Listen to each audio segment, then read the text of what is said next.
Seguimos aquí en el marco del segundo Congreso Nacional de Alimentos Sanos, Seguros y Soberanos en la ciudad de Gualeguaychú. Un encuentro muy rico, muy interesante con actores de diversas procedencias, miradas, experiencias y estamos junto al director nacional de Agroecología de la República Argentina, el ingeniero Eduardo Cerdá, quien estuvo y está en este congreso participando, por supuesto, y charlando, Eduardo, recién lo charlábamos fuera de micrófonos, gracias por estos minutos primero, charlábamos sobre las oportunidades de Argentina en este mundo que vivimos. Por supuesto, primero pensando desde lo local, desde lo familiar, antes que desde lo local, y bueno, escalando, ¿no? Escalando y viendo las distintas perspectivas, pero digo, la agroecología no es únicamente la solución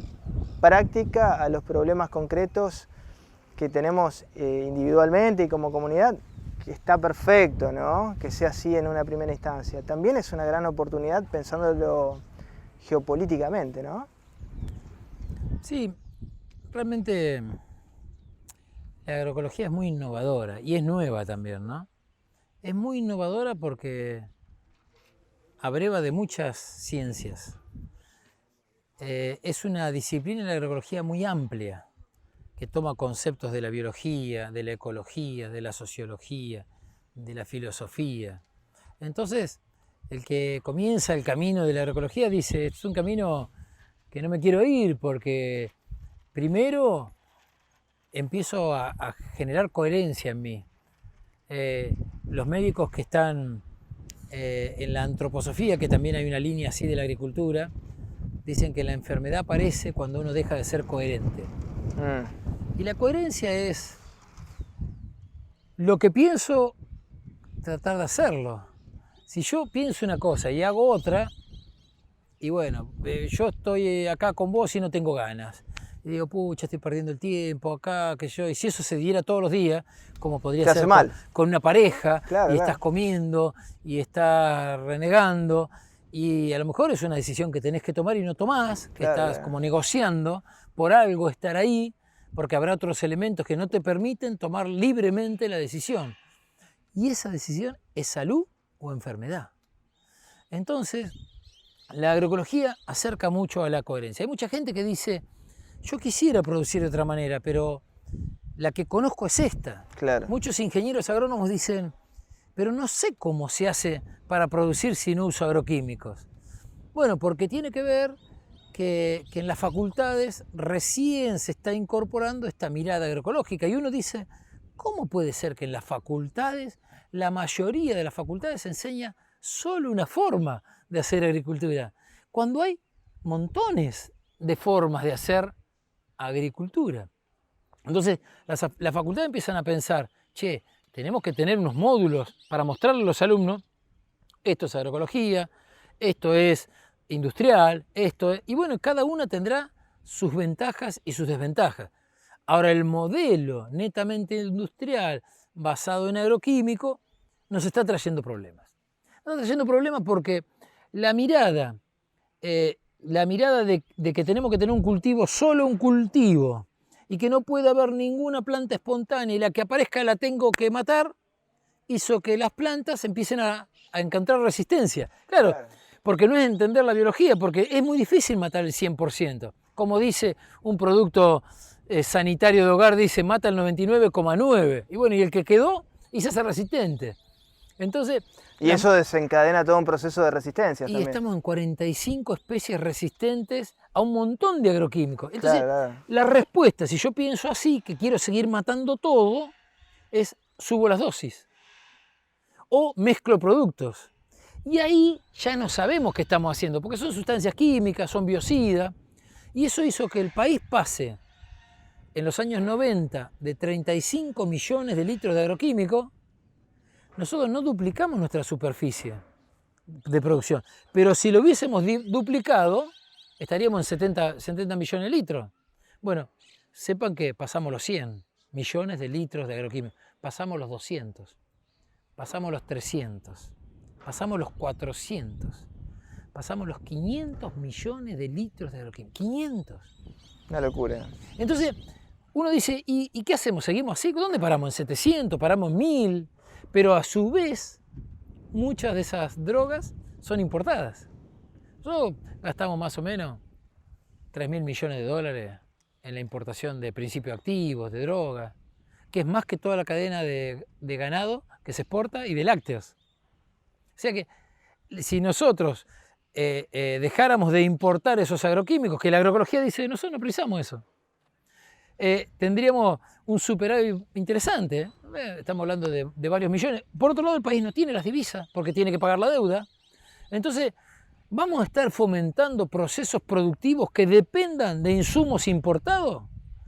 Bueno, decirles que el país le ha ido muy mal cuando incentiva, desarrolla una cadena que depende de insumos importados, en algún momento te suben esos precios y ya no son más viables. Bueno, de hecho ahora con la guerra de Ucrania... Esto lo discutíamos hace 20 años con los productores que ya veníamos haciendo agroecología, donde decíamos, fíjense, la urea cuando yo me recibí valía $200 la tonelada. ¿Cuánto vale 1.200, ahora? 1.300. Ahora, nosotros no usamos urea. Entonces vos ves, y lo mostramos todo el tiempo, vos ves que, miren, en la zona donde yo era asesor de cooperativas, después las cooperativas se fundieron, entonces quedé como sostenido por el grupo, nosotros gastábamos $100 en los años 90 para hacer una hectárea de trigo.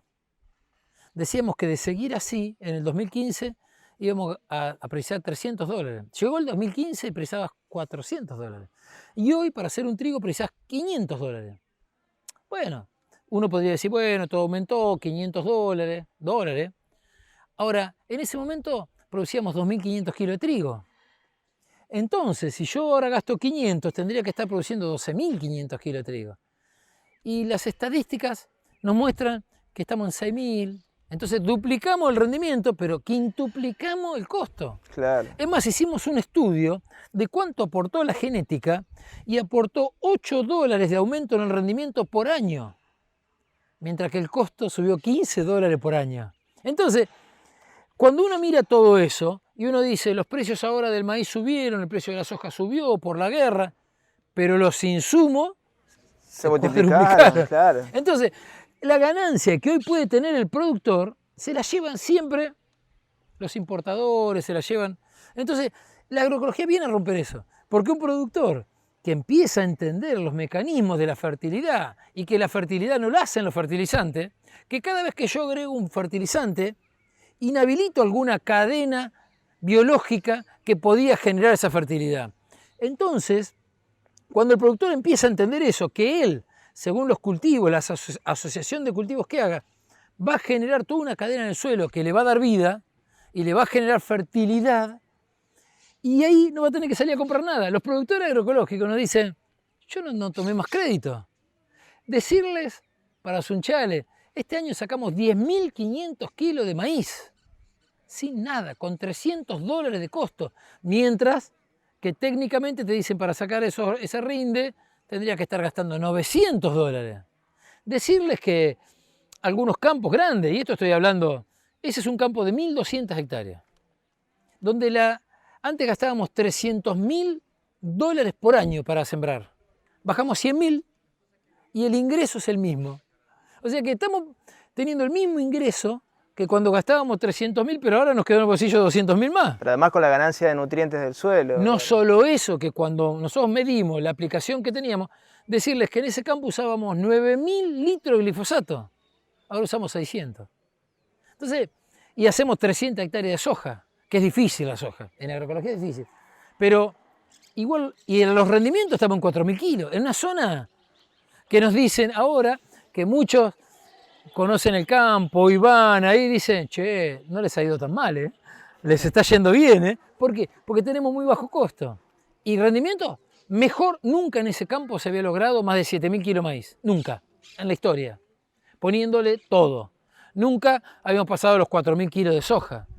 Y ahí se producen 2.000 novillos, mirá, casi nada. Y ahí digo un caso, y otros casos tamberos que han reconvertido, y en vez de ir hacia tanta tecnología, de un producto que muchas veces el precio no lo puede fijar el tambero, el precio te lo fija otro, entonces nosotros dijimos, ¿Hay que producir más leche?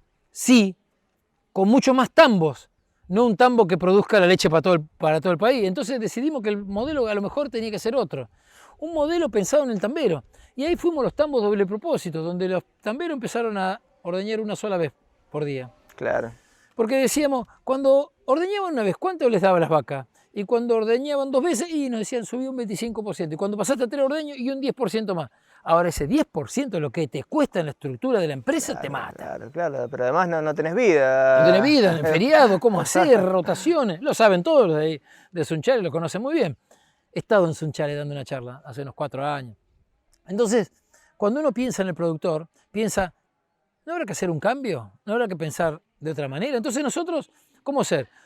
Un costo muy grande que tiene el tambo es el alimento balanceado. Ahora, claro, si yo quiero producir 30 litros, te tengo que dar alimento balanceado. Ahora, si yo me paro en 10, y todo el mundo diría en Sunchales, está loco este muchacho, 10 litros nos morimos de hambre. Sepan que le está dejando más plata que antes. ¿Por qué? Porque 10 litros, una vaca, bueno, hemos bajado un poco el perfil de la vaca, lamiendo piedra te da 10 litros. Y como las cruzamos con Aberdeen, porque no queremos una vaca que dé 30, sino que dé 10, y que no viva 4 años, que viva 10, 15. Ya te cambia la amortización. Claro, y que cada ternero que antes se perdía, ahora es negro. Y va al mercado y pasa como un ternero de carne. Cada ternero de cada vaca nos aporta 9 litros más de leche. Entonces de 10 que sacamos tenemos 19 ahora. Y cuando hacemos los costos, nos queda 12 litros, sacando con arrendamiento y todo, 12 litros por vaca. Yo les quiero preguntar a ustedes que están produciendo en 30 litros y me han dicho cuando he estado ahí en Reconquista que les queda 4, 5 en el bolsillo. Y a estos productores les está quedando 12, 14. Entonces cuando hablamos de eficiencia, ¿qué estamos entendiendo por eficiencia? Eficiencia es producir muchísimo, que la vaca te dure 3, 4 años, que haya que sincronizárselo porque ya no quedan preñadas. ¿Qué vitalidad estamos teniendo en ese animal? Con hormonas, con sincronización. Bueno, la agroecología es un poco eso. Pensar que el alimento que generamos sea vital, que venga de... Miren las alfalfas, ya no dan ni semilla, porque fuimos tanto buscando la biomasa, y una planta que no da semilla y no tiene la intención de reproducirse, ya está per se destinada a morir, claro. Y nosotros como investigadores, que yo soy investigador también, tenemos varios trabajos presentados internacionalmente, nos damos cuenta que estamos yendo a un proceso de desvitalización y eso tiene que ver con la voluntad, porque cuando consumo alimentos que no tienen vitalidad, todo el pueblo se desanima. Y algo de eso sabemos, ¿no? Seguro. Entonces, la agroecología trabaja en esos aspectos. Que para producir la clave es el suelo. El suelo se genera con las plantas, con la asociación de cultivos, con la diversidad. A partir de generar suelo, empiezan a levantar los rendimientos, empiezan a bajar los costos y ahí comenzamos a tener eficiencia. Tercer punto de la agroecología. Y cuando empezamos a tener eficiencia, cuando tenemos bajos costos, si hay un problema de caída de precio, algo climático, nosotros tenemos trabajos que en 10 años, medido en el mismo lote convencional, forma química, industrial, versus agroecológico, el agroecológico en 10 años nunca perdió plata, el otro perdió 4 años plata. ¿Por qué? Y porque los costos te van llevando, y si no obtenés tal rendimiento y no tenés espalda, te fundiste. Y sepan que perdimos la mitad de los productores desde el censo del 88 al 2018. Por lo tanto, no podemos hablar que tenemos un agro exitoso. Ahora, volviendo al punto inicial, ya quedó claro por lo que decís en cuanto a la eficiencia, Eduardo, que hay un horizonte más que interesante con la agroecología.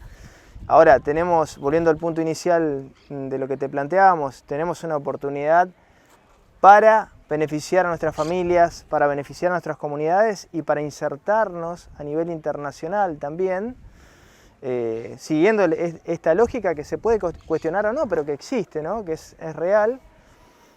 Tenemos una oportunidad enorme. Sí.